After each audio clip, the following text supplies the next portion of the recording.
So, good morning, good afternoon, and good evening, wherever you are at this time, and you join us to celebrate together the launch of the new edited book, Ergonomic Insights, with successes and failure cases of many professionals, practitioners from different industry sectors, different countries, different settings. I am Nektarios Karanikas. I'm associate professor at KUT in the health, safety, and environment discipline. I'm from Greece originally, moved to Australia about 4 years ago. And this book we're gonna talk about tonight is the second in a series. So the first one about safety insights was published 2 years ago.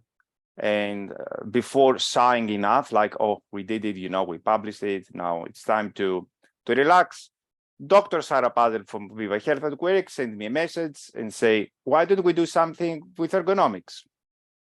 And because ergonomics, it's the second passion of my professional life, and not only, I say, okay, let's do it. So the idea for this book was born by Sarah, and we actually kept the same concept, the same spirit as with the Safety Insights book. And it's not a technical reference. It's not something that somebody would open any chapter to read the specific steps and scores or whatever you want to find about technical methods and procedures, assessment methods, and so on. It's not a technical reference to educate yourselves about physical, cognitive, what is organizational ergonomics, and so on. But at the same time, it's a great source where you will find heartfelt stories, cases, lived experiences of professionals who applied in practice ergonomics and human factors in the work design setting. So this is what makes this book not just valuable and important, but also distinct across the many books about human factors that we have in the literature. So it's a great companion for everyone, entry level or experienced professional, or somebody who is curious about human factors and ergonomics, to understand how work design works in practice, and how actually what struggles, what aha moments, what wins and what gains and losses the human factors professional or any other patient that applies ergonomics at the workplace can enjoy. So we didn't want to commercialize anything through the book. No author sells anything through the book. Many of the authors that we have in the chapters, it was their first time that wrote something, and they're not, accustomed to write articles or book chapters as a way of, or part of the job and the role. But I will let them speak about their experience tonight. So those are the few words from my side as one of the editors of the book and as a chapter author, but I will not talk about my chapter tonight. I would like to invite on stage my co-editor, Dr. Sarah Pazel, to say a few words. Hi, Nick. Thank you. Hello to everyone. It is really exciting to have this second book done. And Nick is just someone to jump in and say, right, okay, let's go for it. It was really a passing comment that he mentioned. And the next thing I knew, I was roped in, and here we are with the second book. And many of you were roped in too, and you've done a fabulous job. This is the second now in a series. We've been approached by the publishers to create the Workplace Insights series. So Nick and I are co-editors for the series, and there are more books underway. We're already in the halfway through the Healthcare Insights book. And there's about 7 other titles right now in the works. So if anybody's interested that's listening in telling a heartfelt story from the vantage point of the practitioner, then there's certainly an opportunity to do so. Many of you have so many experiences in cross industry, and they're important stories to tell.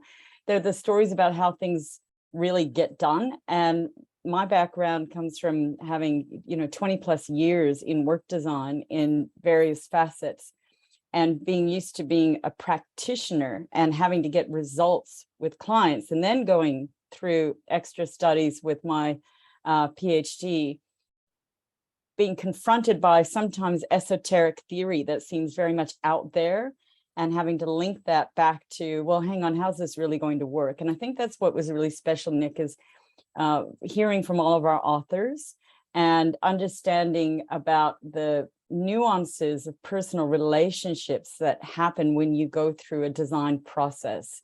That no matter what the academic theory teaches, it's not just a linear process, it's not just a cause and effect. There are a lot of relationships, there's a network of processes that must be undertaken where people really feel inspired and believe that change is possible, to be able to even co-design with you and be part of that process to see something remarkable change. And so Nick was incredibly organized and very thorough, and this was great to learn from, because this is going to be a model for us for future books. But I'm thrilled to hear about the power of the storytelling from all of our constituents, all of the contributing authors. It's very, very, exciting to understand what you do in your real world, what's the day in the life of all of you. And I want to encourage you, please, to take these stories beyond tonight's book launch and consider to continue to tell these stories in different ways for different populations in your own workplace, whether you do your own launches, whether you present it at conferences, and whether you use visual storytelling, create videos, icons, graphics, whatever that is, to continue these stories to be told. The last thing I want to chat about, Nick, is just the fact that we use that term success and failures, and it's really just to create some polarities that compel somebody to be interested in all of the stumbling blocks. But we know, of course, in ergonomics and human factors, that things are a very complex system, and there are many factors that contribute towards success, that underpin the things that go right, and there are equally different waves of activity, processes, or elements that might detract from what you expect as an outcome. So a failure is nothing more than a learning experience, and we just wanted to give you the chance to park that learning experience by telling your story. Thank you, Sarah, very much. So that was the quick introduction from the two editors of the book. Now it's time to listen to the real stuff, to our chapter authors. So each of them will introduce him or herself and talk about the writing experience, and then the key takeaways of the chapter.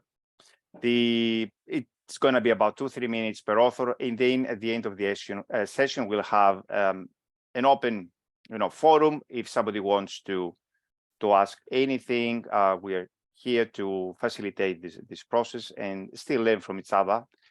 Any question is very welcome. So I will start with welcoming Valerie on stage. I'm just unmuting myself. Can you hear me? Yes, loud and clear. Excellent. I didn't expect to be first, but thank you. It's very exciting to have the book launched. And my chapter was about opportunities and challenges for designing quality work in residential aged care. And I had the opportunity to run an intervention that needed to both address reducing musculoskeletal disorder risks, but also psychological injuries. And the way that I went about that was co-designing with the personal care workers and registered nurses, co-designing and using good work principles to build their resources through job crafting. And so we did some qualitative interviewing and found that their biggest issues were around challenging behaviours with the clients with cognitive decline, and that the care workers felt that their health and safety wasn't prioritised as highly as the residents being in a home environment. So some of the challenges we had, that this opportunity came up, it coincided with the redesign of the manual handling policies around client restraints, but it also came quick on the heels of concurrent organisational restructuring, where the care workers had their hours reduced. So that meant we had a shorter intervention period than we'd intended. But the co-designed intervention was a structured communication tool, some tools that they could use around improving their communication to get perspectives from each other and understand each other's situation. So the outcomes we had were, despite a short intervention period, we did get a modest increase in perceived supervisory support, relationship quality and care planning participation, but also psychosocial safety climate. So there were some really good indicators there that if we'd been able to implement this for a bit longer, that we would have seen some improvements. And I guess the key lesson that we learned from that was the importance of mobilising the care workers, the workers at the coalface, and imparting skills to those workers, and particularly those workers who were influential, and making sure that we could build on management commitment and workforce participation to increase that potential for having a sustainable intervention. And I think we were able to do that despite the challenges we encountered. So I think we sort of concluded that we'd had both successes and failures, that it was a mixed outcome, but certainly we were very happy to see the improvements that did come about from a very short intervention. So yeah, it was very exciting, and very exciting to write it up and tell the story of Wisteria Gardens, the aged care, the pseudonym for the aged care facility. So thank you.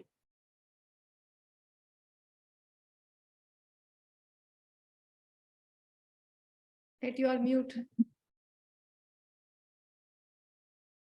I was on mute. Thank you, Bharati. So thank you very much, Valerie. Very nice insights into your chapter. Very fascinating. Paolo, you want to say a few words? Where are you, Paolo? Okay. So let's go to Chris. Chris, are you here?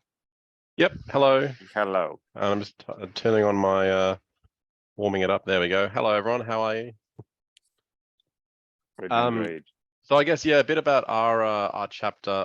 So I wrote it with my my PhD advisor, Maureen Hassel, who doesn't look like she has made it along. No. So I guess we were doing a bit of work in human factors. So my background, I came from oil refining and ended up into an academic PhD research role. And one of the things that I was trying to address was around recurring incidents in industry. And we're getting frustrated because there's lots of reports saying what went wrong and that operators didn't have enough information, didn't have enough knowledge, didn't have enough this. And the responses often from people like the Chemical Safety Board, who do great work, but are reduced to training people better, give them better information, give them more of this. And we kind of went, well, what does that mean? And having been in the oil refinery industry, those recommendations aren't that useful. So I guess we were coming from a place of how do we better articulate what good looks like in terms of information and knowledge needs. So we were working with a group of operators from an oil refinery here in Brisbane, and we got some really good stories from them. We were focusing on successes, so things where there could have been a disaster, but there wasn't, and what they were relying on. So we did critical decision method interviews, which is basically a way of eliciting stories from workers, so asking to talk about something memorable. Some of them had incidents from a week before, some of them had incidents from 20 years before, and they were just telling us stories. And then we sort of think, well, what do we do with that information? And we tried a decision ladder method, which is a very traditional human factors tool, which I think people might have heard of, but it's a very traditional way of doing it. And that was useful. And it gave us a very descriptive way of talking about what happened. And we thought that's not quite enough. We want to get into the knowledge and how are they making shortcuts in their decision making? How are they using intuition, and how's that featuring? And so we shopped around for lots of different methods. I'm sure people here know there's hundreds of human factors methods, and they're all increasingly specific, and everyone says theirs is the best, but none of them really fit what we needed to do. So we just made up our own. So we sort of said, well, let's just try it. And we ended up with a swim lane method, which mapping explicit knowledge, so where people are looking at procedures and dials and smelling things and looking at things you can describe. We looked at when people are using implicit knowledge, where you say, how do you know how to do that? And they say, well, I've done it, I did it 20 years ago when it blew up last time, or that's something I do every day. It's just an implicit thing that I know how to do. And you can't really describe it beyond that.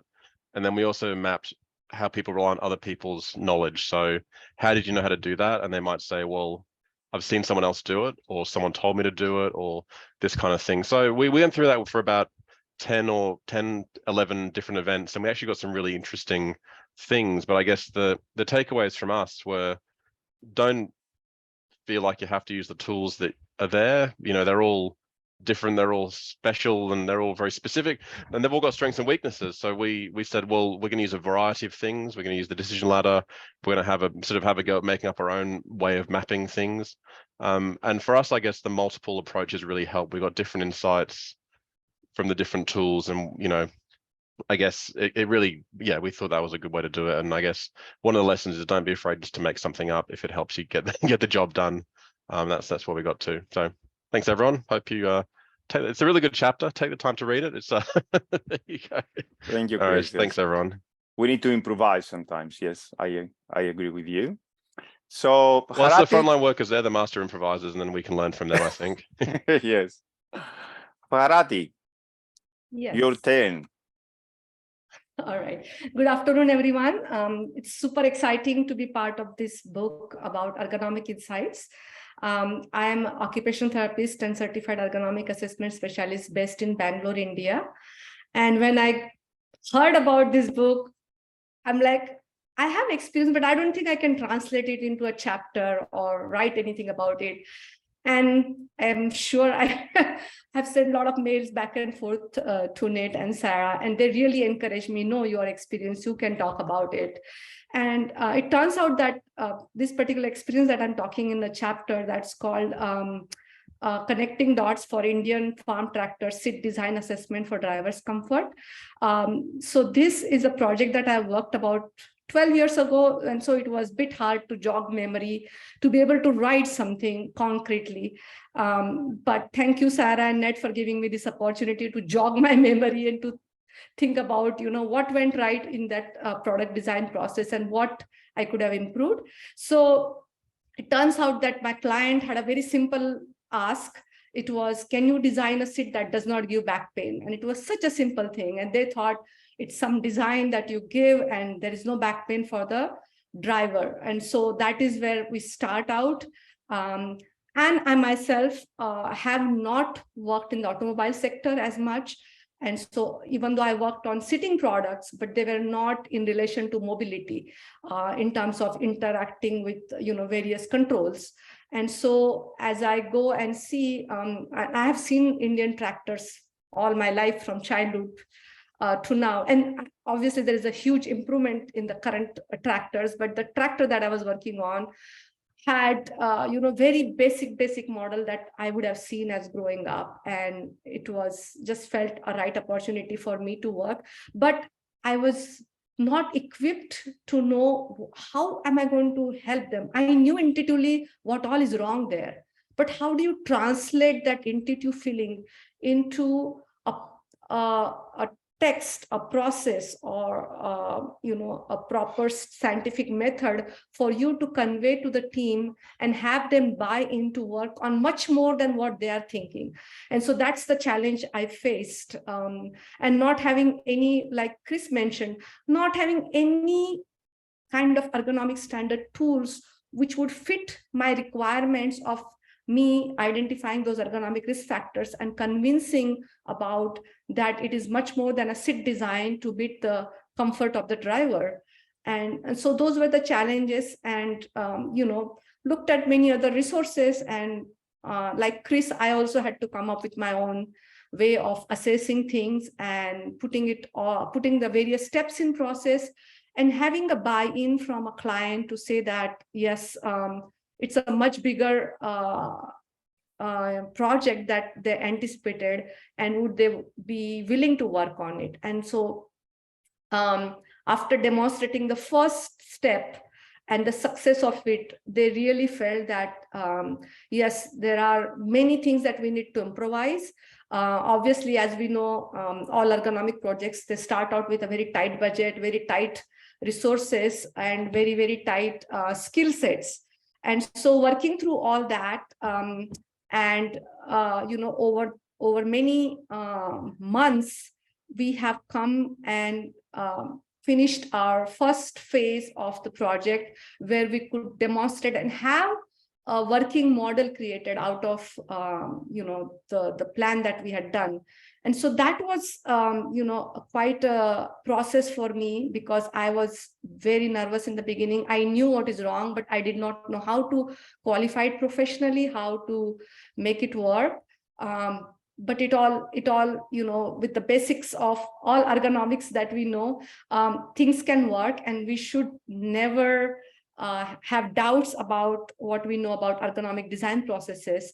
And if we put it to any kind of industry, it should work.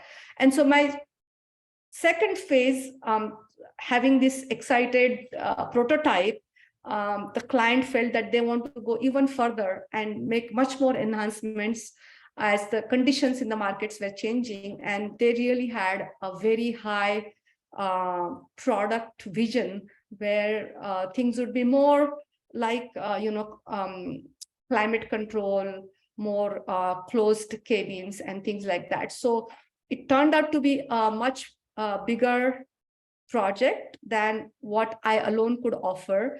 It obviously required a lot more in-depth work, research, and many, many more things. And so I, as a consultant, may have lost out on that opportunity to work to the next level, because then but it helped my client to clarify that ergonomics is very important when you are building something where human beings are going to interact with their environment. And they went ahead and they built their own in-house ergonomic team, which is a huge success for me as an ergonomist, to bring it to my client's attention that, this is a very important factor for our end customers to get the right product. So even though I may have lost out on a personal level, but I think it was a huge gain for me as a professional to bring that importance to the client's notice and have them build their in-house ergonomic team to deal with ergonomic product, the design team and the product team. So obviously things have grown, and I'm sure they are doing much better, but I have learned a lot, and I have really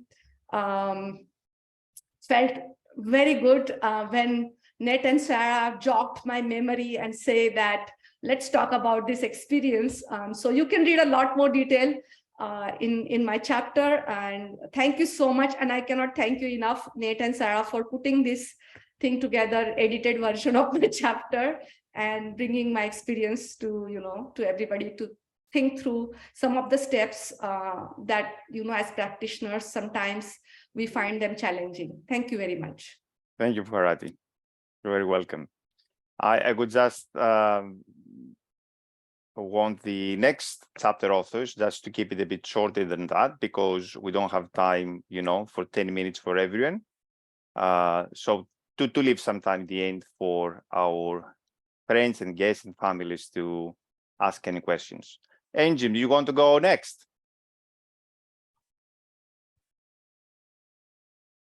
Yeah, I will go next. Thank you for that. And I'm really enjoying hearing the first-hand reflections from everybody on their chapters in this. I'll just get my clock going so that it's exactly 3 minutes.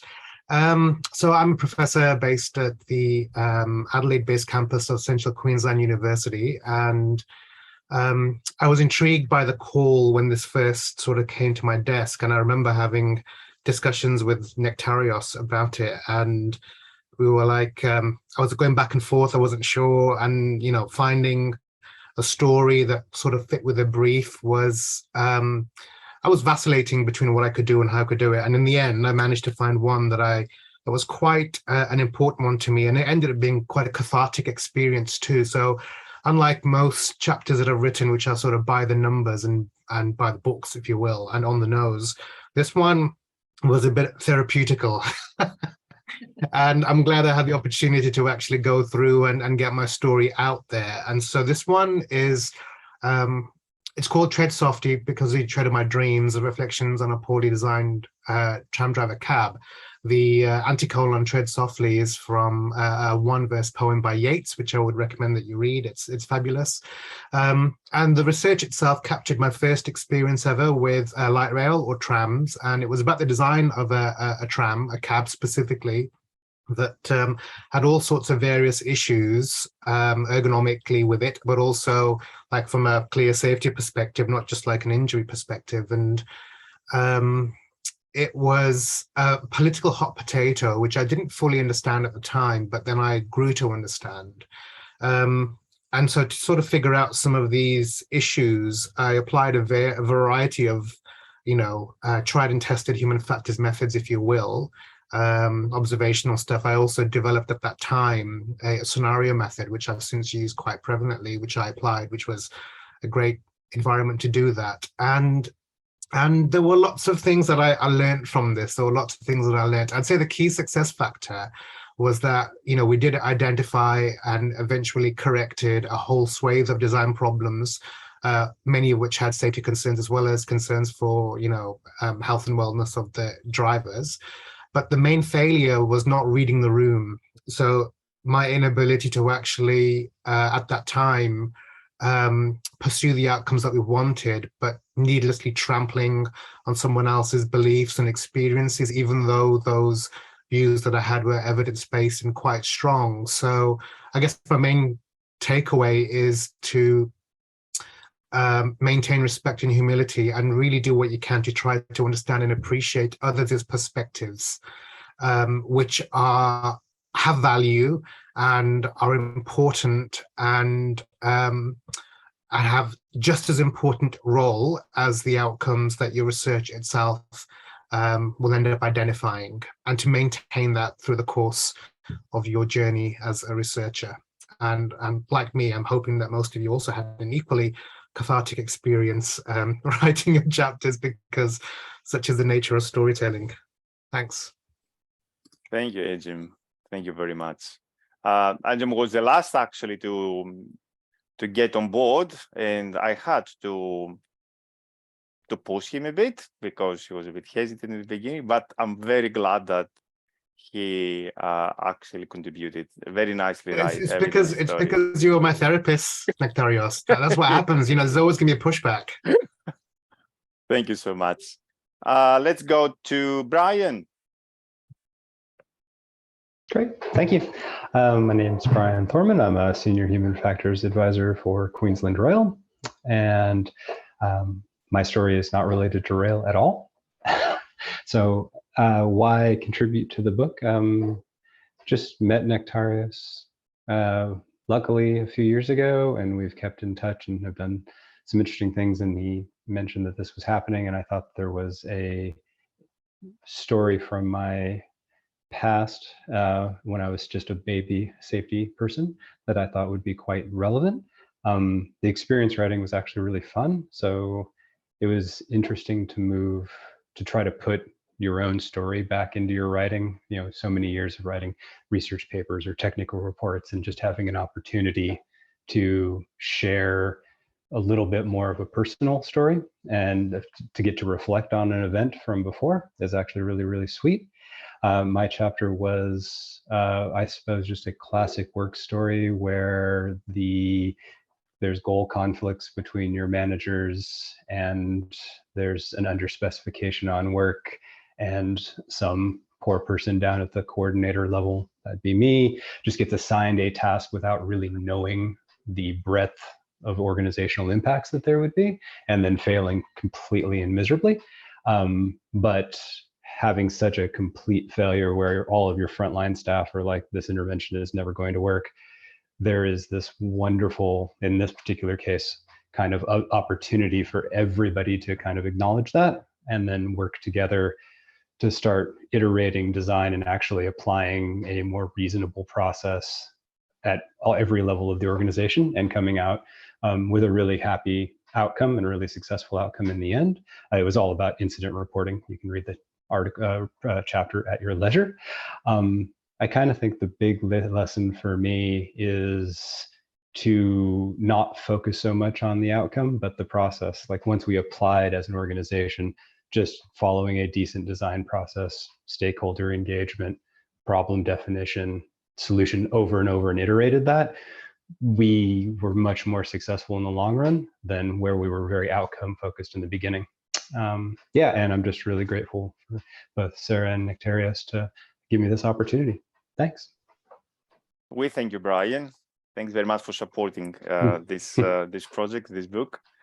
So my call to stage Claire. Is Claire here? And the co-author, Ruben, here also? Yes. Yes, we're both here.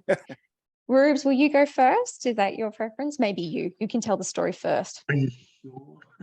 I blame Claire primarily for dragging me into this, but thank you, Claire.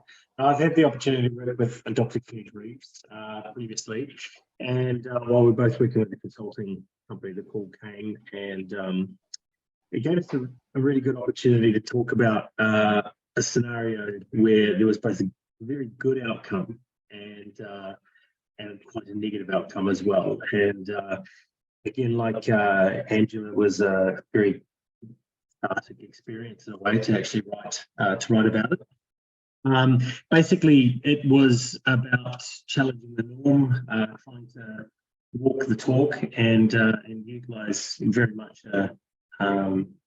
user engagement to help develop a training package for the aviation sector, focusing on primarily what their risks were, based on a bunch of good research activities. But it's interesting how best intentions sometimes can introduce, I guess, conflict, and particularly in human factors, sometimes we are in a space where we're communicating things that people don't necessarily want to hear, particularly when we're challenging the norm. And managing conflict is quite a challenge, particularly when, rather than actually being the user group that you're having the challenges with, it's your own management group. So I guess our story highlights what was done really well with the user engagement, what benefits there were in the approach that was being used. In addition, it really highlights kind of the counter to what Angela was talking about, remembering to actually engage with your management team. Drop the, I guess, I know more about the subject than you do attitude, and really focus on just trying to explain the benefits and why basic principles sometimes are really important to focus back in on. Yeah, that's about it from me, Claire. Over to you. Thanks, Rubes. I think for the both of us, so Ruben and I worked together previously, and it was really nice to come together and do this chapter as a team. So I know I've never co-authored, with a colleague before. So for me, that was actually something that was really enjoyable as a process, and it was a novel piece of work for us to actually kind of go through the memory bank and go, what happened again? What actually went, and digesting that as a bit of a psychological review, really. It was cathartic, as Ruben was saying, in terms of the story we were telling. It was an interesting historical moment for both of us. And, looking back on it, I think we actually reflected differently and interpreted things differently to how we might have done at the time. So as a writing process, I think it was actually very enjoyable. It was a growth experience for both of us. Yeah. And it sounds as if other authors for the chapter had something very similar, interestingly. So thank you, Nick and Sarah, for the opportunity. It was great. Very much so. You should have a very amazing skill in being able to draw the actual story out, rather than the technical stuff that we were tending to throw at you. So that's great. Thank you so much, both of you. It was a pleasure to work together. Can I call Thomas from Germany on stage? Yeah, Nick, thank you for the introduction. Yeah, so My background is industrial design, so I'm not originally ergonomic researcher, but worked several years in this field. And in the moment, I'm a professor for ergonomics and usability in design here at the University of Applied Sciences in Osnabrück. I think nobody knows. And the motivation for this book was we saw in this chapter the chance to report a little bit about the difficulties between the ergonomic methods and the scientific approach compared to the real life with the real clients. So we have a lot of projects with the air traffic control and some safety risk clients where we develop mainly HMI solutions and interfaces. And also we're doing a lot of projects for the company size. So in our opinion, my co-authors and me, we thought to report about a real life project that's focused on ergonomic aspects is a good example to show where are the differences between using the scientific methods and how much of these methods can be used in real life. Because the main clients or the main users of our products are not ergonomic experts, but just normal people wanting to use the products. So sometimes it's very hard to talk with them about the scientific approach. So they would like to have the results in their product. So they need the ergonomic knowledge, but don't want to be confronted with too many scientific stuff. So and the other side is the teaching I'm doing here at the university. So the students I teach are not psychologists or engineers, but designers, and they need some methods how to involve the ergonomic knowledge into design process. So for these reasons, we choose two examples. So one hardware product that will be used with hands and in the field of real interaction with physical products, and the other is an interface we did for Volkswagen in Germany. And one example, I think the transfer or the merge between the scientific methods and the real life product design worked very well. And the other example didn't work very well because the client was not so open to ergonomic methods. So for us, this chapter was a great chance for us to report about the advantages and disadvantages of scientific methods in the real life design process. So I'm very happy to got the chance to write about this, and it's very interesting to be part of this approach in the next project soon. So thank you very much. Thank you, Thomas, and congratulations to the whole team for the great chapter. Very nicely laid there your story.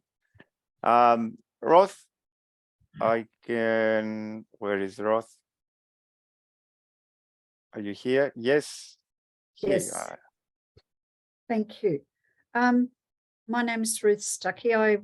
These days I work at La Trobe Uni, coordinating the ergonomic safety and health courses there.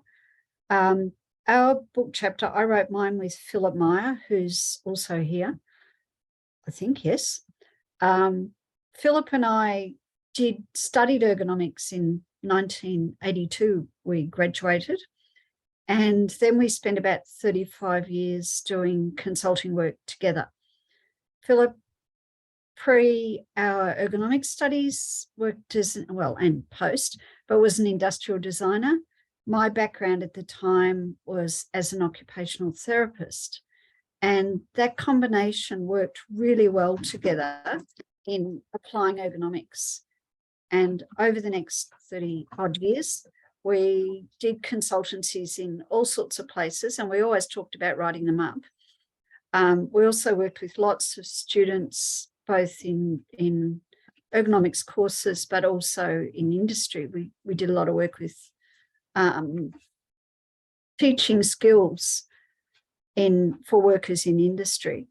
And again, we always talked about writing them up. So this was actually a good chance to sit down and do something about that. The two examples that we've given in our chapter, the first one was in the airline industry, and very cutthroat industry, and it was around manual handling, and it was quite a while ago, and that airline no longer exists, but was big at the time. And it was a problem where always in our work we use participative approaches, we involve workers, we did all that stuff that we've got all these terms for nowadays, but we didn't have back then. We've always used systems approaches with multifactorial, considerations, all of that sort of stuff. But we also always tried to use evidence-based tools if they were available to demonstrate why we're arguing what should happen. We also never did medico-legal work generally, because of the adversarial nature of it. So the first one was probably the only time we were ever involved in a legal dispute. And we got involved because a workplace inspector who was who had worked in abattoirs where we'd done consulting work, contacted us to ask for support in what the inspectorate was doing at the time and make sure that they were doing it correctly. So we came in to assist them to provide the evidence base to support their arguments. And it's a really interesting example of what happens when it's not a participative approach and when the systems approach is being actively undermined. And it was the legal drivers of the organisation that couldn't afford to have what we were wanting to happen work. And the chapter is really, really describing how that process happened and how, it's not clear rights and wrongs. It's about how things can be undermined when systems aren't used holistically. The other example that we've shared was a kind of the opposite one. It was in the sugar industry. It was again to do with manual handling, and often we were asked to come in and teach people how to lift, and we always said no, but we'll come and educate people on how to do the problem solving that avoids the need for lifting. And that's what this one was about. And it was very much with workers, very much on the ground, which is sort of always where we've the focus of our work. It was very participative, and a number of the the workers we were working with were illiterate, which always raises challenges, but they really grasp conceptually often, even things like a lot of the calculations that are, sit behind the evidence-based tools and stuff like that. They do better than we do, or better than I do. And then what happened was management didn't think the intervention had worked. So a year later, they asked us to come back and do an analysis of what had gone on. And actually for a consultant to get the chance to review what happened afterwards is really, really unusual. So it was a really good opportunity. And the chapter's about what happened with that. And basically when we went back and looked, there was a huge amount of work being done that was a result of this training that we'd done. So it was leaving the knowledge behind, which was the aim of the training. But there was a gap between that and the communication to management. And it was the intranet systems, it was the capturing the data systems at a higher level and feeding the results up that wasn't happening. And that's such an important missing link. Or sorry, it was the link that was missing that was so important. So these were really contrasting in that in one there was an undermining of a systems process. And in the other one, there was this active engagement by all the participants, all the stakeholders, and a really good outcome in the long run. And I think that'll do. Thank you very much, Ruth. Thank you very much, Philip, too. I didn't notice that you were online. My apologies. Fantastic cases. Paolo, do you want to go next? Hi, Nick. Can you hear me? Not very loud. Hold on. Let me just put the volume up. All right, let's see now. First of all, thanks, Sarah. Thanks, Nick. Thanks for the opportunity. I think it was great. Took a while, like as most of the other authors mentioned before. Was challenging to go through and really take shape where you would feel like sort of comfortable with the content, and of course this is due to both of you for the support and all the push you gave. So thank you. Myself, like I'm based in Brisbane, just a safety person with a passion for human factors. This is something that I've been studying for a while. And then when I had this opportunity to write this paper, I decided to write about the industry, which is quite critical. The mining industry is a really old industry with a lot of status quo. And in this situation here, we talk about tire management. In the mining industry, tire management in open cut operations is probably the most dangerous activity you can perform. And I shared in my chapter a successful story where engaged the workforce to come up with solutions that would make their life and their work not only safer but also more efficient. So, and we ended up even getting some awards for that. But the point was more of the fact that we used that was a program to open the space for people to share ideas and create new solutions. Because in the mining industry, there's a little complication there due to the compliance culture. So we try to give the opportunity for people to speak up about problems in a positive way, where they would be talk about ideas, solutions for problems that were really bothering them. So we frame the approach. The other story, the second one, the bad one, as I said, the title is like the good, the bad, and the ugly, was something that we attempted to do. The industry is quite, as I said, dangerous, but rely on the operator to make the right decision. Human error is seen as the biggest problem for the industry. That's their perception. But the problem here is those wheels. They have the same design that they were designed back in the 60s, the 70s. Nothing has changed. There's nothing new in that space. So the whole thing is, I try to frame the way that it's not human error, but the system is influencing people pretty much to make bad decisions, and those bad decisions sometimes lead to major consequences. And then we approached the mines department. We attempt to update the national standard. Didn't go well, but the lesson was really interesting, and I shared in the chapter my experience through that. So it was for me, I'm not in the industry anymore. It was a way to reconcile and just to move on and say, like, to myself, I've done what I could to leave the industry better than when I was there. So yeah, so it was I'm happy to have these published.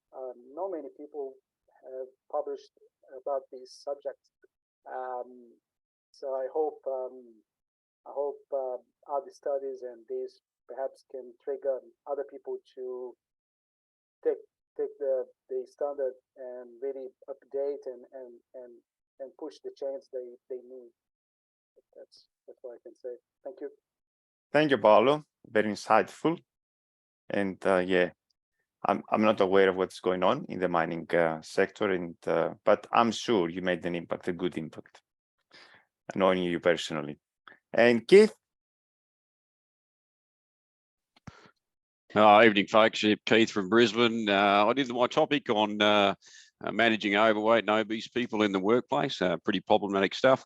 I joined the army when I was a kid at 18. I spent 16 years there. You don't find too many soldiers, sailors or airmen that are generally overweight.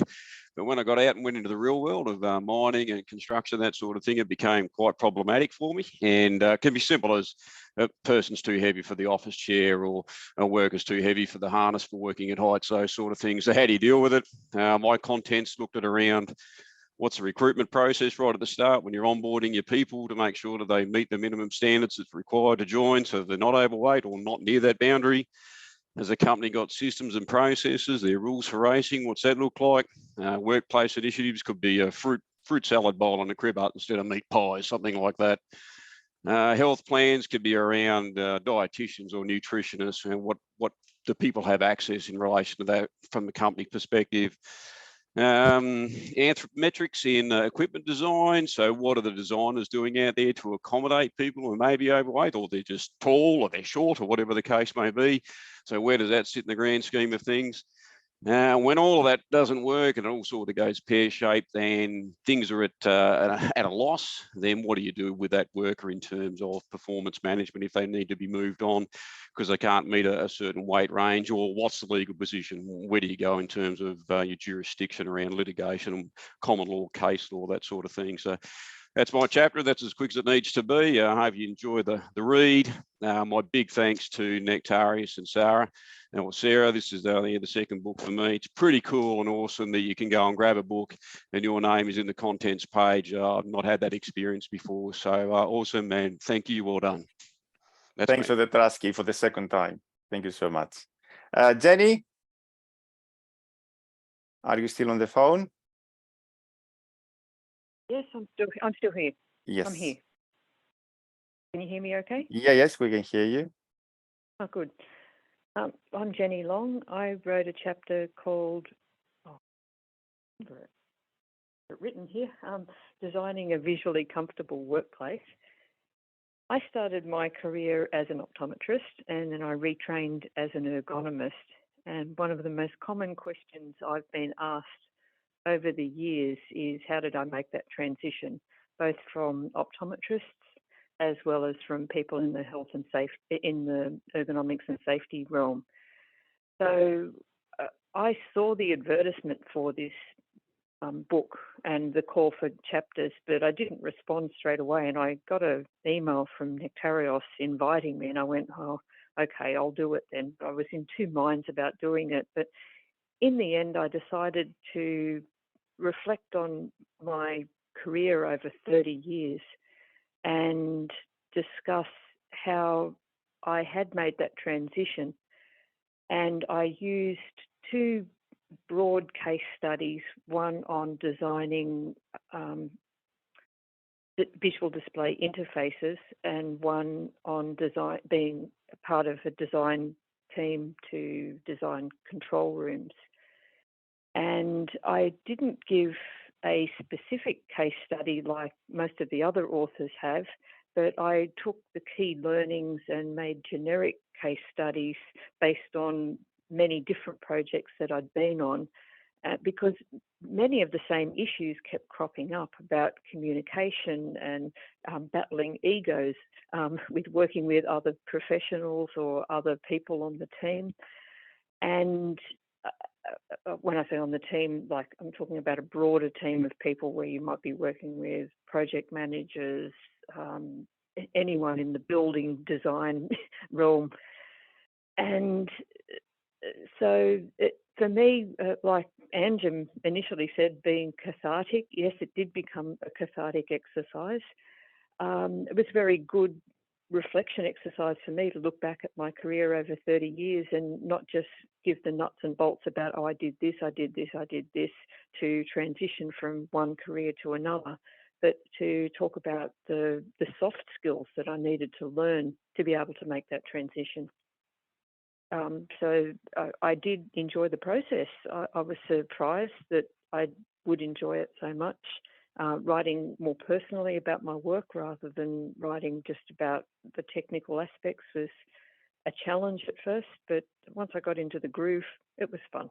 So thanks, Nectarios, and thanks, Sarah, and congratulations on publishing a second book. I was thank you very much, Jenny, and especially for joining us through your phone, because it was not possible to see you on cam.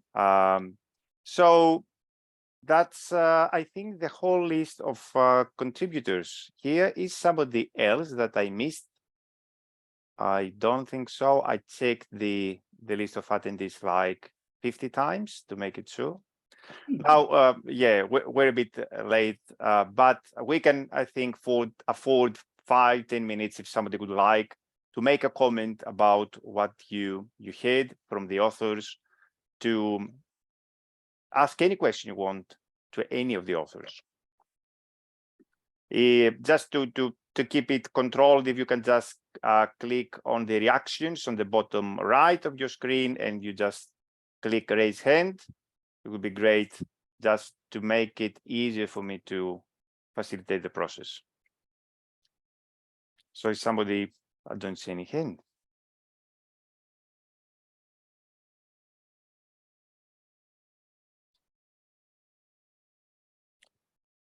Dino, yes, please.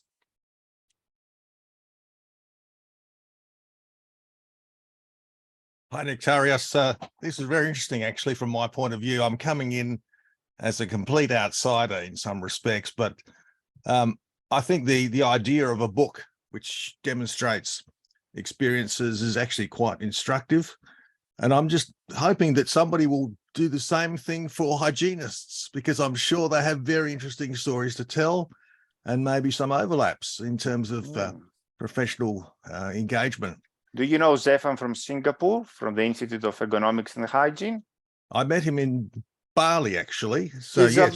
about to launch the same for hygienists. So is that right? You need to join the team there. Okay. The next book, I don't know when, maybe 2 years or so. Yes, that's the plan. So if you have his contact details, please contact him, because he's looking for contributors and co-editor also, I guess. So it would be a great opportunity not just to write a chapter, to engage people, but also to lead people. I mean, to help them, express their stories in a more reflective manner than writing technical reports that everyone is used to do. Yeah, and it's also a shout out to Jenny Long from many years ago. Jenny, it was really great to see you participate in this way, and I'm sure you've got a lot more stories to tell. So I didn't because I can't see anything. I can't even see what your name is. So I don't know who's talking. Dino Pisanello from the University of Adelaide. Oh, hi, Dino. Sorry, I didn't catch your name before. Yeah, haven't seen you for ages. Thank you very much, Dino. Elise. Hello, everyone. Look, I just wanted to congratulate both Nectarios and Sarah for putting this book together, and all the authors. Sounds like a great book, and I'll have to read everybody's chapters. Thank you very much. It's surprising to hear how everyone has maybe a preconceived idea about how they can go about writing a book, and then what they learn at the end of it. So it's a really great experience, obviously, for all of you guys, and congratulations. Thank you very much, Elise. We're looking forward to reading your edited book in a few years. Is that true? I think it is. Yeah. Okay, so Anjem, please. I'd like to echo what Elise said. My experience with you was N = 1, you and Sarah. I can only imagine what it must have been like for you to edit this book with all of us. And, you know, we're hearing multiple people talking about catharsis, which probably meant who knows what your experiences were as editors and therapists, as I said, hearing everybody else going through their own journeys. It's tremendous, really. It's not just sort of, I mean, obviously, it takes a village and everyone contributed, but I can only imagine how you and sort of Sarah also managed to ride the journey. And it might be good for you to spend, I don't know, a couple of minutes, both of you, to just talk about that, your experience with all the demands. I know I had lots of demands on myself of all the authors, because, you know, you're trying to do your job, but we're also trying to eke out, you know, our tears along with our stories. So, but, you know, thanks a lot for taking on this journey, I guess. But if you have any words, please share them. Sarah, yes, please. What do you want to say to respond to Anjum's request? Anjum, thanks for that. You know, really being challenged by you all simply makes us better at what we do, because we learn how to say things in sound bites, how to massage that a little bit. So it's a challenge in such a good way to try and share these stories, and the information is so deeply embedded in your mind about your experience. So we get to be the ones to say, okay, what's the building blocks here? What's the A, B, and C of this? And how do we say it really simply? And I think that was more a lot of our work, Nick, wasn't it? Is to just pick apart these really rich stories and then just find a simple way to share that information and celebrate human factors and ergonomics. That's what was so joyful to me, is to hear everybody celebrating. And I was fortunate in my research to show that any ergonomics project has some effect, some beneficial effect, any ergonomics endeavor. The projects that sit within programs that are established and there's a level of organizational maturity have exponentially more success. But even our stumbling blocks in an organization that doesn't have this maturity, even some of these little failures, there are some successes made. And I was able to show that. And I'm excited because I've read that in your stories too. Even the things that quote unquote might have been considered failures, there were still changes made, there were relationships developed, there was some respect of the workers, something like that. And I think that that's exciting to always see. Nick? It was a rewarding experience. We are, Anjum and everyone, in a very advantageous position to have read everything. You haven't read the chapter of each other, first of all. So we learned through the process. That was not my first time. For Sarah, yeah, it was the first time. But each chapter, each author was different. We could not approach each one of the chapters with the same strategy. Other chapters were a bit more technical. They would like to help the authors, you know, unbury, unearth, you know, the deeper meanings of, it's okay, yes, what's behind description, how did you feel, why did you do that?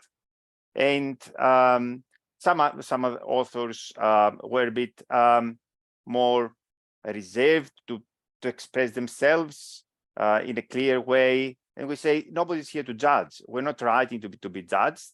Of course, when you write, you expose yourself, but this is not, of course, the purpose here.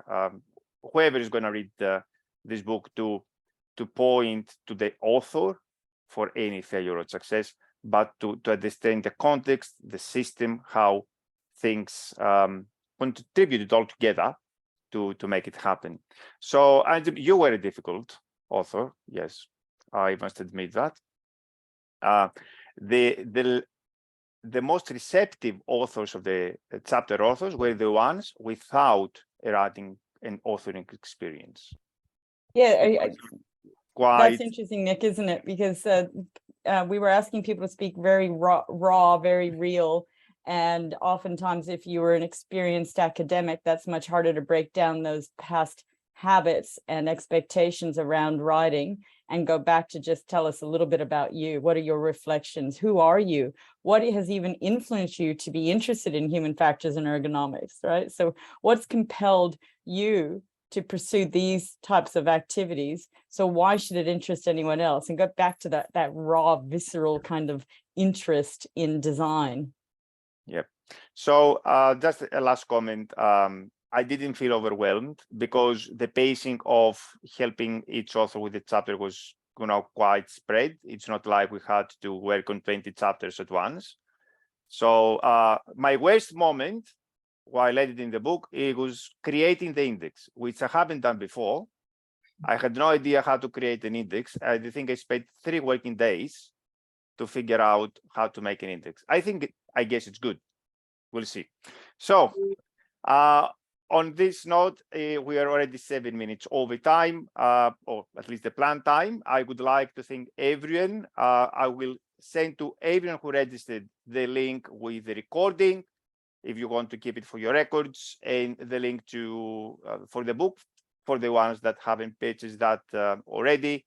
There is a discount already by Taylor and Francis due to the festive season. But if you decide to buy it later and the discount code is not valid, just let me know and we'll find a new discount code for you.